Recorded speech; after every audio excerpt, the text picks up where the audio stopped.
Sylvie, on aime bien mettre les artisans à l'honneur. En France, on est très bon en matière d'artisanat et on va dans une région où le textile était très à l'honneur autrefois. Il y a des gens qui se battent pour qu'on continue à y fabriquer du textile. Exactement. Alors, je me suis rendue dans la Loire, près de Roanne, pas loin de Lyon, effectivement. C'est à Sauvelinge. Donc, moi, je vais être incollable en réseau SNCF. Sauvelinge, en plus, ça s'appelle Sauvelinge. Oui, c'est rigolo pour un endroit où on fait du linge, quand même. Et où on sauve le linge de maison. Et où on sauve le linge de maison. Donc, c'est vrai que là, j'étais une truffe géographiquement. Je commence à me repérer par rapport aux appellations presque régionales. Et vous le disiez, la région de Lyon est une région textile très forte, mais qui a connu de grosses difficultés. Et heureusement qu'il y a un tissu industriel qui remonte ça et qui reprend ça en main. Alors c'est une vieille entreprise française familiale. Oui, un tissu industriel. Ah bah oui. On la voit au bout. T'as vu, ouais. Alors, j'ai pas l'air, mais ouais. Donc c'est une vieille entreprise familiale française qui défend un savoir-faire spécifique comme la technique jacquard. Parce que là, à Sauvelinge, on fabrique de l'éponge et tout ce qui est linge d'office, donc nappe et torchon, et avec une technique particulière qui est la technique jacquard.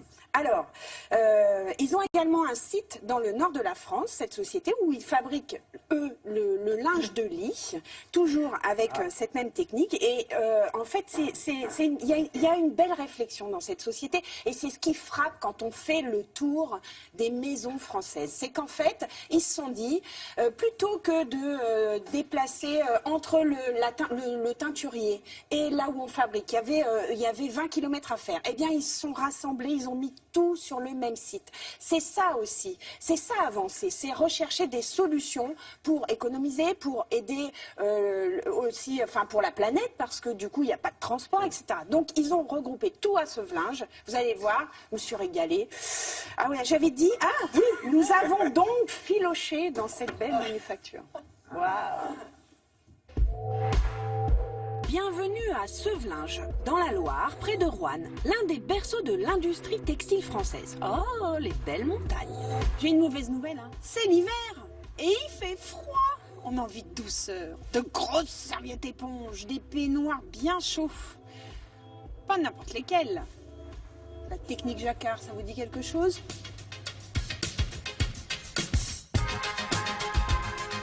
Cette société de linge de maison a été créée en 1845 par Ernestine Fremont. À sa tête aujourd'hui, Dominique et ses fils, 6e génération. En 1980, la société reprend les ateliers d'éponge et de jacquard de Monsieur Delorme. Ici, tout se fait sur place. Première étape, la teinture du fil à partir de bobines écrues. Et puis, le passage obligé par le bureau des méthodes avec le dessin entré sur ordinateur. Le motif part de là. Ça fait combien de temps que vous travaillez dans la société? J'ai bientôt y avoir 40 ans, à la fin d'année, que je suis arrivée dans la société. Il y a peu de temps, vous avez tout regroupé au niveau du site ici. C'est une région qui était quand même dans le tissage. De défendre ça, c'est important au niveau local, vous le sentez? Oui, c'est important parce que ça crée des emplois. On va pouvoir réembaucher du monde et garder un savoir-faire français au sein de notre société. Est-ce que vous sentez que la France a quand même une image au niveau de ses savoir-faire? Surtout au niveau du jacquard, ce qui est notre spécialité. On peut développer, faire des mises au point de produits. Donc il y a encore beaucoup à faire. Il y a encore beaucoup à faire, oui. Puis les bobines de couleur sont disposées de manière précise en fonction des motifs sur le castre. Et on ourdit, c'est-à-dire qu'on fait se rejoindre les fils sur un même rouleau qui ira ensuite sur le métier à tisser. Il y a 2 rouleaux appelés en souple pour le tissu éponge. C'est la spécificité de ce tissu. Les 5000 fils rangés exactement à la même place cassent parfois sur le métier. Et c'est là que Christian, tisseur expérimenté, intervient et m'explique. Un fil cassé. Oh là, Christian, j'arrive. Attention. Alors, je prends le fil qui répare. Ouais, enfin, 2 fils noirs. Alors, je croise, ok? Voilà. Je fais une boucle, ok? Voilà. J'amène comme ça, ok? La boucle plus grande. Ah, plus grande.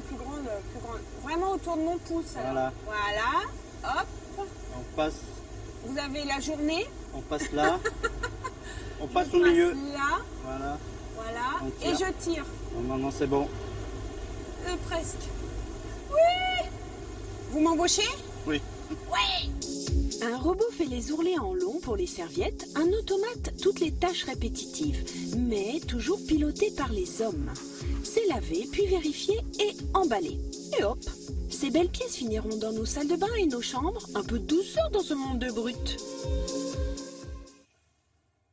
Joli travail. Vous avez Alors, vu, donc, hein, ils c'est font magnifique. quoi? Alors, déjà, si on réexplique un petit peu le processus, vous avez vu, ça part quand même d'un dessin, comme ça, dessin humain et manuel, qui ensuite est transformé en dessin 3D, qui ensuite est mis sur des machines à tisser. Sur ce site, il y a quand même 12 métiers, je crois, qui sont installés pour fabriquer cette technique jacquard. Alors, la technique jacquard, elle a été inventée en 1801 par le Lyonnais Joseph-Marie Jacquard, d'où son nom, et vraiment, ça a été révolutionnaire pour la profession. Il faut faire attention quand vous achetez des serviettes, justement. Les serviettes avec des motifs ont un motif jacquard, sont avec la technique jacquard, et donc ce sont des serviettes qui sont bien faites, bien réalisées, avec en plus un fil qui est de qualité. Vous voyez les bobines, fil des gipes pour beaucoup de... Donc il faut faire attention à quoi? Il vaut mieux choisir des serviettes avec un motif, c'est ce que vous dites? Eh ben, il vaut mieux... Enfin non, on peut. Il y a de très beaux unis aussi qui sont fabriqués avec de la qualité. Cette maison en fait aussi exactement. Mais la technique jacquard ramène quand même de la qualité dans... Pardon, je m'étouffe. De la qualité dans la fabrication. Alors... cette société, vous avez vu, fabrique les éponges, on vient de le voir, mais fabrique aussi le linge de lit. Et ça se passe dans le Nord. Alors, deux sites de production comme ça, ça veut dire quand même beaucoup d'employés. Ça veut dire une maison qui, à la fois sur un territoire, sauve des emplois dans la région lyonnaise, sauve des emplois dans la région du Nord, des régions qui ont vécu autour du textile et qui ont besoin quand même d'être soutenus. Je pense que, Daniel, vous parliez de musée aussi. Musée des tissus de Lyon, c'est en train peut-être de fermer, et ça c'est fou, c'est une richesse, un patrimoine. Je ne sais même pas comment on peut imaginer le fermer. Alors, est-ce qu'il y a des tendances textiles comme dans la déco? Oui, il y a des tendances.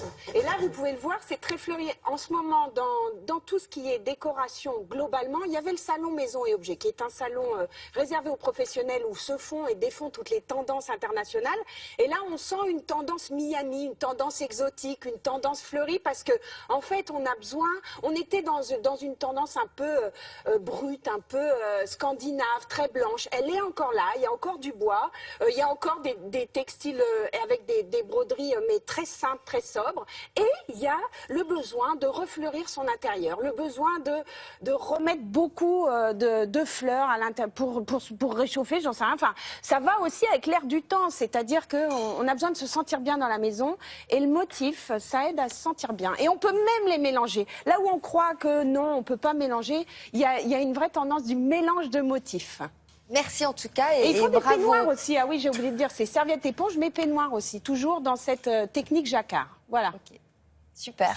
Bravo à ces entreprises artisanales qui savent se renouveler pour conquérir de nouveaux marchés, créer des emplois, etc. Alexandre. On reste dans des beaux draps.